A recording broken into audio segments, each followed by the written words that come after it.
So we've got a very interesting bunch of panelists here, and they're all going to come at this from a slightly different angle. So we may jump about a little bit, but bear with us because we've got some interesting ground to cover, right? So I'd like to start with Aditya at the end. I think there's a lot of people looking at the sustainability ESG world, and you're either drawn into it, you're already into it, or you think you've seen opportunities to get involved in it. Not able to hear you. Can you not hear? Very clearly. I think there's some echo, not able to hear you. How did you get involved in this sector is the opening question. And what was it about the sector that pulled you in? So personally, I've been involved in infrastructure investments for the last 15, 16 years. A lot of the stuff we invested in was sustainable without actually being labeled. So renewable energy or wastewater treatment and waste management and recycling, these were projects we invested in as core infrastructure projects without those actually being classified as sustainable or ESG related. But I joined Creek about 3.5 years back with a focus on decarbonization of industries. Come and grab a seat. Yeah, good to see you. Yeah.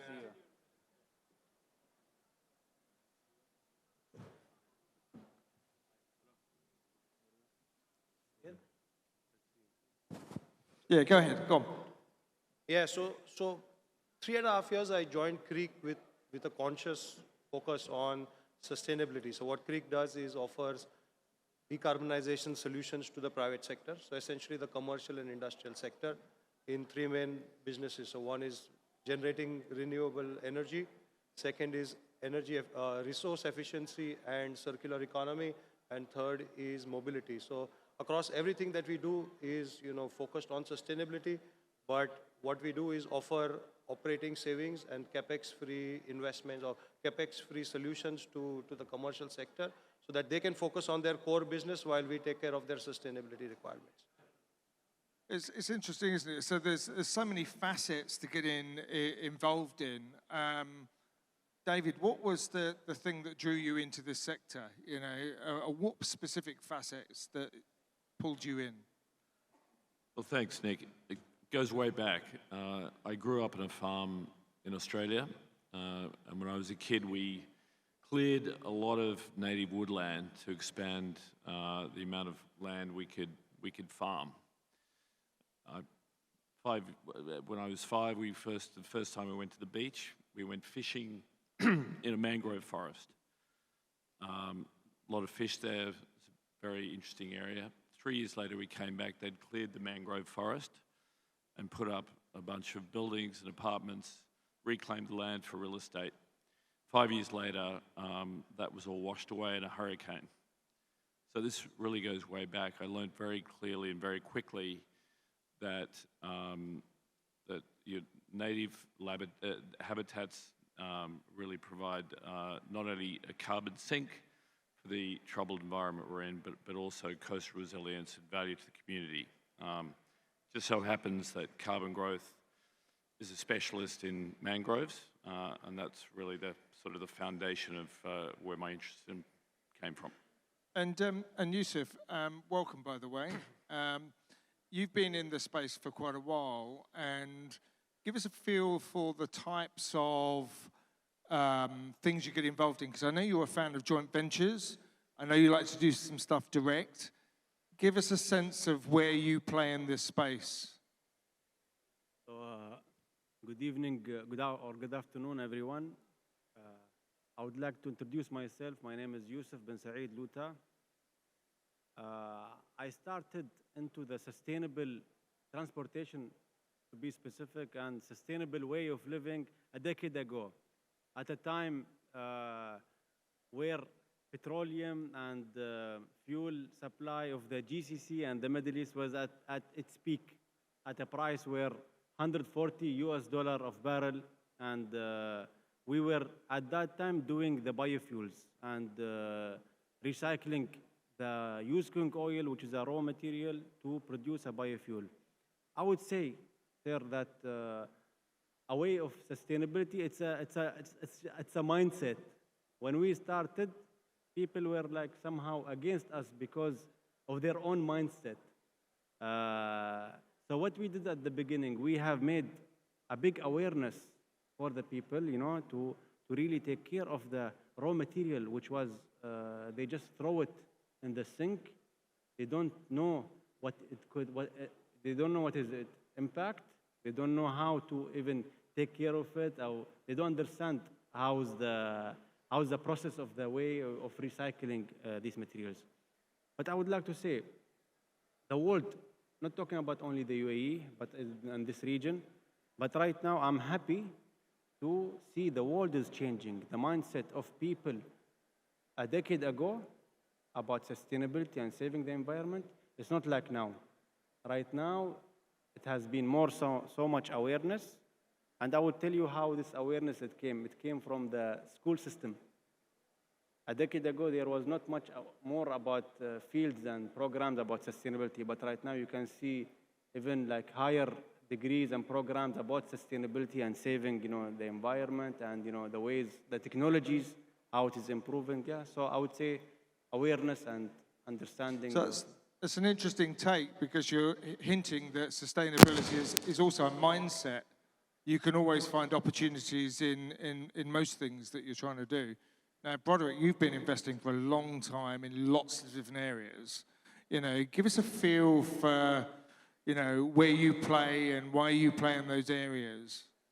Yeah, so we entered the electric vehicle infrastructure space about 4 years ago. It was a learning curve for us because we hadn't participated in that area before. What we found fascinating, though, was that people tended to talk about two things. One which was EV chargers and two which was electric vehicles, but very few people talked about the infrastructure behind that. And what we noticed, and really our thesis even today, is that really focusing on grid sustainability and grid augmentation and things like even virtual power plants, because it's great to talk about EVs and charging and all types of new energy transition infrastructure, but how things are set up right now are not. They're not set up in a way to support what governments and industry are trying to go down the path towards. So we've been very active in the battery sides of things, especially in the storage side. What most people don't know is, or maybe you do or not, but people talk about Tesla and what's happening with their EV business, but their most profitable sector is actually storage, and it's their year-over-year growth, 30-40% year-over-year. So our big focus, and we're building a gigafactory in Canada and also down in Mexico, is really on the battery storage side of things, and that's what we believe is a big part of the future. But for us, though, we like to look at things from a balanced perspective. What we find and I come from Canada, but what we hear a lot in North America and even South America for that matter, is you have to pick one side or the other. And for us, we're in energy as a whole. We're in oil and gas, and we're also in new energy. And it's our opinion to be balanced with approach, and that's how we like to look at investments and also what's happening in this energy transition space. It's interesting, isn't it? Because you're much more narrow and focused in your play, aren't you? You've got a very specific goal and mindset which you're playing in. So I guess for the last 30 years, I've really been focused on food security and farmer profitability. Those two are intrinsically linked. Let me frame the challenge for you a little bit here. So over the next 30 years, to really maintain and achieve food security, we have to find a way to feed a population forecast to peak at about 10 billion people who are going to want to eat 10% per capita per person on average more each year. And we have to do that with a group of about 500 million individual farms around the world, employing something like 20 to 25% of the entire world's population. A lot of those are in small farms in developing countries. But we have to then apply technology to them that works for both large farmers and small farmers. And if we can do both, then we can really improve both food security and economic development for the region. Part of the challenge is, though, is that you can't achieve food security on a top-down basis. All farming is local. Soil is local, water is local, crops are local, culture is local. So you have to build food security and food production from the bottom up. That means you have to focus on two things. You got to focus on farmer economics. Farmers are good business people. They're driven by strong ROI. You want them to adopt new technology, you have to incentivize them well. And secondly, you have to find a way to localize that new technology. Because all farming is local, you need to make sure that it's adapted to the crops, the soil type, and the culture in the area. So that's the big picture of the challenge that I'm working on in my career. Yeah, I mean, I guess at the heart of all of this is we only have so many resources, right? And we have to manage them, do a better job of managing them. But Broderick, in your area, because you work multi-region as well, if we are going to move away ultimately from dependency on a fossil fuel-based market, it's not going to happen quick. You've got to invest in that infrastructures where you are. Give us a feel for the regional differences that you're seeing. Some regions are laying down infrastructure, some are probably not on the pitch. I mean, what's your... Yeah, I mean, it's very interesting for us. We spend a lot of time in the Asia-Pacific region, China, Taiwan, Southeast Asia, and you're seeing this kind of shift where, China's invested heavily in this energy sector, and they're now in quite deep trouble, at least in our opinion. And you're seeing, this push to get equipments over to different parts of the world, and we're looking and thinking about how to integrate these technologies in certain parts of the world. We're also looking at, the growth in Latin America. Mexico is a big market for us, and what we're seeing, and you're seeing a new government that just went in Argentina recently. So, we're bullish on what's happening down there. But a big part of our business has been bringing technology and companies from very large corporations in Taiwan, China, over to North America and South America. I think for us, as we came here to this region, is to further extend our business over here and think differently as to what we've seen. I think the positive of what we've seen is that there's been a very forward-thinking mindset on electric vehicles and infrastructure and renewables, et cetera, where for us as we come into this region and even into India is thinking about mistakes that we made and not making those mistakes again, and integrating certain government policy around credits and emission credits and real sustainability, because I think it's easy to talk about sustainability. I think it's much more difficult to create real sustainability and real, solutions around that.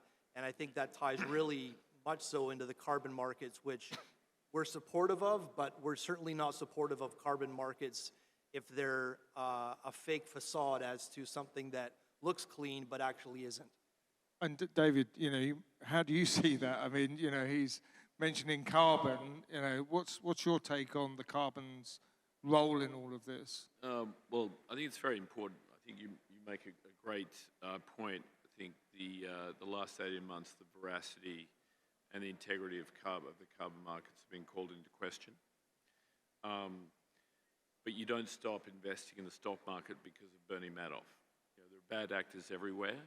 I think it's been magnified by the fact that the size of the voluntary carbon market would probably avoid or remove 3 days of global emissions. That's the size of the entire carbon market, 3 days. So it's a tiny market that really needs to expand. The main carbon markets are really the cap and trade system around the world. The European market is the biggest, but that doesn't really, that's a license to pollute. And the cap will come down progressively over the next 15 years. The voluntary carbon markets, or the verified carbon markets, as we prefer to call them, have got to get a lot bigger to facilitate, avoid emissions and importantly remove emissions as we get towards, the target of 2050 and indeed 2030. The governments globally are well behind schedule that they committed to in Paris, and even Paris underdid the commitment to 1.5 degrees by 2030. So I think we're in bad shape, and the voluntary carbon market's got to get a lot bigger. Yeah, we'll touch on COP28 and expectations in a second, but Youssef, the business case You know, I know you're heavily into biofuels, but from your point of view, talk about the business case, because sometimes the business case is hard to identify and it's not clear. How do you see the business case in this space? Well, I would like to say, Nick, at the beginning, if you look at, sustainability, I told you just now, like a decade ago, how people have changed their mindset. What I can see around these years, we are at a market which is consumers market. They just buy stuff, and factories, they just produce many things. If you look at this, this is what actually makes a big portion of the carbon emission. Factories are working, people, they just consume the stuff. And what's happening right now, I just came back actually from France, and I could see the products which sold in Paris and France, it's much cheaper than in here, especially, the high-end products. So what's happening to the world? Consumption prices is increasing. So people, at some time, they will have to switch to become, there will be a new market. This is what I predict. I can, hear your answers and questions more about this. But people will start sharing their stuffs. People will start sharing their products rather than they just consume more products. So more circular economy stuff is what you're saying, is like reuse and... I would say, rather than, you just buy products, it will be better for you to reshare it with other people. Yeah. This is one thing. Another thing is that should come in the, from our authorities and regulations, that there has to be some carbon credit and carbon maybe taxation. There will come something like this. Why? Because we will come at a time that, we will not have other option rather than doing this.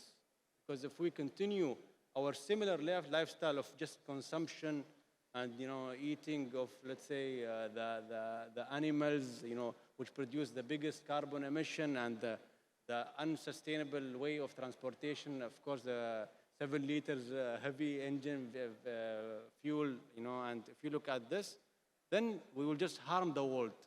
Yeah. So there will have to come, some regulations, which European, they started this, American as well. UAE, we are seeing this is happening soon, but this is how the world is going to be, There will be a time that, regulation has to come, and maybe taxation or something, to stop the high consumption, which I think, market will create this, because if you just consume stuff, it will be more expensive than you share it with others, So this is how I... So a consequence, it's a consequence of your lifestyle, Exactly. And this will be a trend for people. Right now, maybe people say, I cannot reshare this because it's not in my lifestyle. But a decade from now, maybe the youngsters, the new generation, they will be okay to reshare it with others because their mindset will change. Their lifestyle will change on this, So this is how I predict. You can ask me any questions or something on that. As Bill Gates said, if cattle were a country, it'd be a top 5 global emitter. Yeah, makes sense. So look, let's get into a bit of the expectations from COP28. I think one side of me thinks that if it was a school report, must try harder is the big top line thing. I think we've seen previous commitments made, and then those commitments have been soon reversed. So Aditya, what's your expectation of what we're going to see in the next few weeks here? I mean, we had a massive rainfall here on the 17th of November. I mean, if that's not almost like a biblical event, what's your expectations? Is there a wake-up call, or is it still buried deep in geopolitics? So, I feel, we'll see probably 3 major conversations at COP28. One will be around establishing the loss and damage fund. So I think for the first time it was accepted in COP27 that we'll create a loss and damage fund, and now the funding mechanism will, most likely be agreed. So this would be a landmark moment, and some sort of a legacy that Dubai will, be proud of. Creating the loss and damage fund along with the mechanics of that. Second is I see that we'll get a little more aggressive with NDCs, with the commitments from countries, and I think the way these commitments have been working over the last decade or so is countries challenging each other to be more aggressive in their decarbonization efforts. So I see a lot of progress in there, because what we've seen over the last 12 to 18 months is several natural calamities and some catastrophes, climate related, which have accelerated this. I think one of the main reasons why loss and damage was on the table is, couple of floods in Asia and, some other countries last year. So similarly, this year we expect some more serious commitments from countries accelerating their commitments. And third, and quite importantly, is we see, or at least I foresee, the global south getting a lot more assertive and lot more demanding for the global north to accelerate their efforts. I think this has been a huge political debate over the last decade or so on, who's responsible for this mess and who should take up a bigger share of, cleaning up the mess that we are in currently. And so last week we had the Global South Climate Conference where, the Global South met, and a couple of weeks back, or probably more than that, I think India and a couple of other countries have now started demanding the global north to invest more in carbon capture and the removal of carbon from the atmosphere. So not alone focus on decarbonization of operations, but even go one step further in carbon capture and removal. So I think these three major events. I think, Broderick, you sort of nailed it in the previous question, in a sense, where we need to see real evidence of people actually doing stuff. We need to get that. We need to get stuff moving, don't we? The great thing about this region here is they get stuff done. Yeah. Yeah, I mean, last year we looked at a carbon capture business, and we were trying to understand how they were validating the removal of carbon. And the idea was very simple. They had an auditor that went in every 4 years and said that they removed excess amount of CO2 from thousands of hectares in the Brazilian rainforest. And I thought, okay, well that's interesting. I understand how you've come to that metric, but there was no real validation or measurement as to how they removed carbon, right? So for us, we want to, like I said before, I think it's important that if we're putting things in place as a tax, let's make them real. Otherwise, it's a pollution tax, right? And it gives you the ability to continue doing business. But as I said earlier, I think it comes down to balance, and this is what we try to look at in our business is, what is a balance? I think that the interesting part of the world we're in right now is it's an extreme world, left or right or this or that, and I don't believe that. I think that we should look at what's been positive from oil and gas, which is humans have flourished. If we go back 100 years to where we are today, humans have flourished, and many things are great because of that. Not to say that there isn't great things from renewables and credits and EV charging and storage, et cetera, but I just think we have to be very balanced in our approach, and I think that that's the best way to move forward. If we go to this extreme approach, we're going to, in my opinion, not get to the balanced humanity that I think that we all want to live in. Yeah, I mean, change is not going to be quick, okay? I mean, in your foodie area, what you're doing is you're triggering nature, aren't you? So if we look at where we're at, except for the desert, there's no more land that we can use for agriculture and feel good about it, given the impact on the rest of the world. So it means we have to produce more with less. We have to have an agriculture intensify, more plants per hectare. But there's a fundamental challenge here, in that as we intensify agriculture, nature fights back. You get more insects, you get more disease. The diseases evolve in response to the intensification of agriculture, and that creates a loss of productivity, which is the opposite of where we want to get to with food security. We already globally lose 20 to 40% of our food production to disease. And it's going to get worse as our existing kind of industry standard chemical products no longer work well as diseases and insects evolve. And so we really need a new solution. Fortunately, we believe we really have one, in that plants have an innate ability to defend themselves. They have an immune system analogous to a human immune system.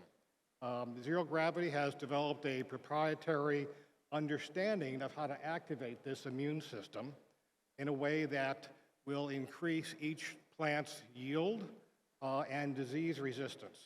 Our technology works in essentially all crops and is scalable for rapid adoption by large and small farmers. And that's the net result is improved food security and farmer profitability by leveraging the plant's ability to protect itself and reducing the number and amount and cost and toxicity of chemicals that have to be added to resist disease in the current fashion. From a local perspective, we've already done a lot of the test work on local crops, berries, grapes, olives, and have an excellent result on those. And what we're looking for is to collaborate with local universities to really localize this technology so that it's adopted and makes a real impact on the population, on farmers' lives, and therefore on food security. Yeah, but I get, the other thing that we talked about earlier was, not only the amount of land, but the quality of the land, the quality of the soil has been depleted over decades. Right. And, so we're going to hit a brick wall of being able to feed our people, aren't we, at some point? Very much so. And many of the current agricultural practices continue to degrade soil quality. So we have to find solutions like this where you're leveraging the natural power of the plants and not using up your soil. But that's where the rub of regulation is going to come in as well, because at the moment the regulation is behind certain industries that don't necessarily follow that philosophy. Making these solutions work is going to involve not only technology change but also regulatory change, government support to really make this real. Yeah, interesting, isn't it? So Yusuf, in the local economy, we know here it's you can get stuff done, and the leadership here is very positive and wants to act and do stuff. What's your take on COP28 and the role the region has to push that agenda much firmer? First of all, like what you said, our leadership here really take things, fast. Plus, also they care more about the companies, the enterprises, and the family businesses as well. Me, as a member of a family business, in Dubai and the UAE, so that our government, Dubai chambers, they have created a wealth family, to support even the family businesses. So I'm talking about the government. They are together with the companies. Recently, we met the ministry, of energy. So they were saying that, you guys, you tell us what you want, so we can create it for you. And you know what? That we can change the regulations, we can change the rules every time you wanted some changes or some benefit for the companies. I would say the UAE, I'm lucky.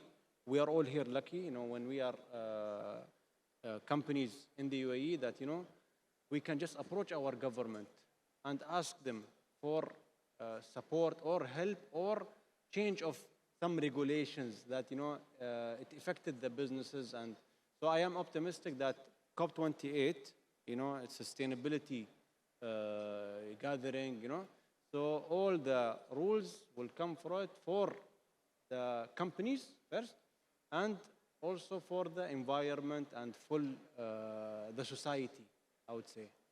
So yeah. I hope I answered the question. Yeah, I think that's fair, isn't it? So let's just have a bit of fun with this a little bit. So David, if you were to choose one thing you could fix that would have a global impact? You know, in this vast tapestry of sustainability and ESG debate, if you had one thing you could fix, what would it be?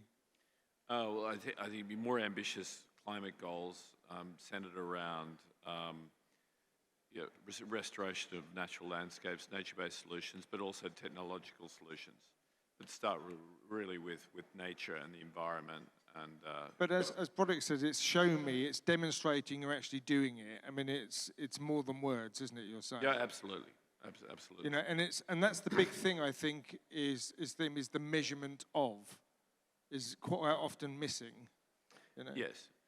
Well, I mean, I think the measurement, or what they term as MRV, is really advancing. I think last year more venture capital investment was made in measurement, reporting, and verification technology to support the carbon market than is the actual size of the voluntary carbon market, which is good because perhaps a bit too much relative to the size of the market, but it means that there is around the ecosystem of carbon markets, there is a lot of technology commitment which will support ultimately the development of the market. Broderick, I mean, what's your thinking? If you could fix something that make the big impact, the big bang for your buck, where would you put your bets? You know, one of the panelists earlier today talked about education, and I think that it starts with that. I think at the end of the day, I mean, we can try all these things, but I think we have to look at, how are we educating, the world as a whole, right? I mean, I think the challenge right now is you go to different parts of the world and people have very different opinions on what is, happening or not. If they're so concerned with just trying to feed their family or heat their home. Yeah. They're not so concerned about, how much emissions their country's going to be removing. So I think education is key, and I think, that would be something that I would put a major focus on. Yeah, and Aditya, how would you see this? What if you could fix one thing that have the biggest impact? We've got education, we've got evidence. What I'd like to fix is make the as-built environment or our current buildings more efficient. So I think over the last 10 to 15 years, we focused so much on the generation side of, renewable energy that we've almost as if forgotten about demand side. Today, our buildings are 40 to 50% inefficient compared to where they should be. So, making the buildings more efficient is dramatically going to contribute towards decarbonization efforts. And unfortunately, we haven't been making as much progress on making our buildings or, more efficient, as efficient as they should be. I think, and this can have a dramatic impact on decarbonization efforts. Yusuf, what do you think? If you could do one thing that made the biggest impact, what would it be? I'll just speak little, not much, but if you look at people, some people, they are saving the environment, some not.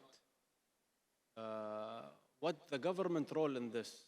Incentivize people to drive electric vehicle. I'm just giving you an example. If you have an electric vehicle, you could park in front of the mall, the first parking. Am I correct? So now, let's say 95 or more than that percentage companies in the UAE and the world overall, they are on the traditional way of business.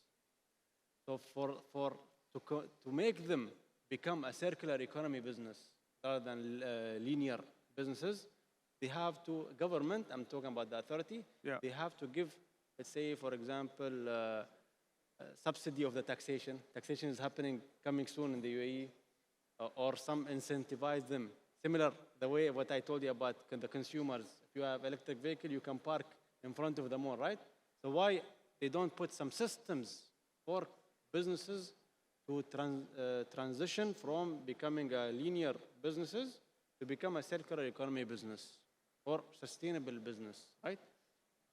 It has to be boosted at the beginning from the government until a time that it will be, everybody has becoming, they have transitioned to become a sustainable company, For this, if they do this, then they will become more successful on saving the environment. There are already a matured market, which they have did something similar to that, such as Europe. Not all European countries, but for Germany, for example, also Netherlands, So we have some matured example that, we can adapt. We should not copy 100% because we will not be able always to be successful by copying, but to see the best for them examples and add on top of that. So I would say not only companies, they have to evolve, but also regulation and countries, they have to evolve. And there's something that we can see it with our rulers and our government, so I'm very happy about that. This is what I... Yeah, I mean, what you're saying is, you provide the incentive. You want to change behavior, incentivize people to change that behavior. You can fine them and force them, but you'll get pushback. Provide a positive incentive is, I guess, the summary that I take away from that. And we know food. That the one wish is to be taken seriously, right? I mean, let's get the food issue sorted. I thought what Yusuf said was great because what I was thinking was that I spent most of my career working at the gap between technology and commercialization, trying to bring to that gap to make sure that technology doesn't have a value by itself. It only has a value when it's actually used broadly across society. And it's that support of the early adopter that's a limiting factor in many cases. Agriculture is a great example because agriculture is slow to adapt sometimes. And we spend a lot of time at conferences like this supporting the technology, not always enough time supporting the early adopters who drive the technology to commercialization. Yeah. And so, few minutes left. Final thoughts, Roderick? Final thoughts on this. Get something off your chest. Go on. I think, well, I guess, the panel before us, they were talking about, future technologies.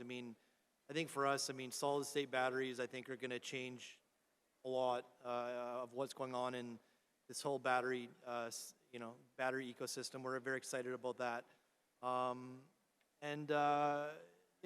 think, as we see, the increase of artificial intelligence and heavy compute, even if we get into quantum, or when we get into quantum, I should say, the increase of, consumption of energy is going to extrapolate by, millions and millions. And, again, as I mentioned earlier, the grid around the world just isn't built to sustain things such as this. So this is a big factor that we must be aware of. And I agree with, his point about creating policy around, incentivizing people to embrace this. But we also have to be aware that this is going to take time. Yeah.